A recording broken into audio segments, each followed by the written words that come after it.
టార్గెట్లు అన్ని కూడా 28లో ఇది పూర్తి చేస్తాం, అది పూర్తి చేస్తాం అంటున్నారు తప్ప గ్రామాలకు సంబంధించి హామీలు అయితే ఇవ్వట్లేదు. ఏంది రైతుల పరిస్థితి రేపు? అంటే బేసిక్ గా ఒకటి, ఈ 3 సంవత్సరం నాకు తెలిసి 28 నాటికి రాజధాని పూర్తయింది అనే టైంకి అయితే ఆ గ్రామాల్లో కూడా రోడ్లు వేస్తారని నేను అనుకుంటున్నా. గ్రామాల్లో కూడా వేసి తీరాలి. వెయ్యకపోతే ప్రభుత్వం చేసిన అతిపెద్ద తప్పిదం అవుతుంది.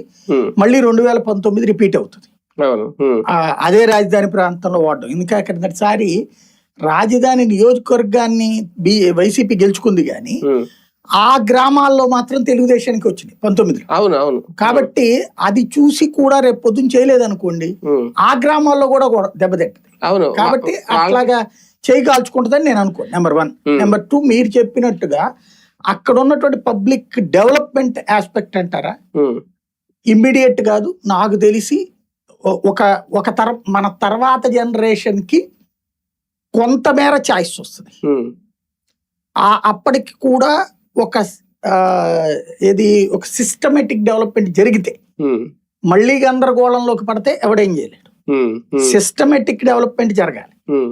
అది ఓవర్ ఎక్స్పెక్టేషన్ పెట్టుకోకూడదు. ఇది ఓ రకంగా చెప్పాలంటే అక్కడ ఉన్నటువంటి, నన్ను అడిగితే నాలాంటోడికి ఉంది, మధ్యతరగతి జీవితంలో నాలాంటోడి ఆలోచన నాకుందనుకోండి, నేను ఈ స్థాయిలో ఉండాలని నేను ఎప్పుడు ప్లాన్ చేసుకోను.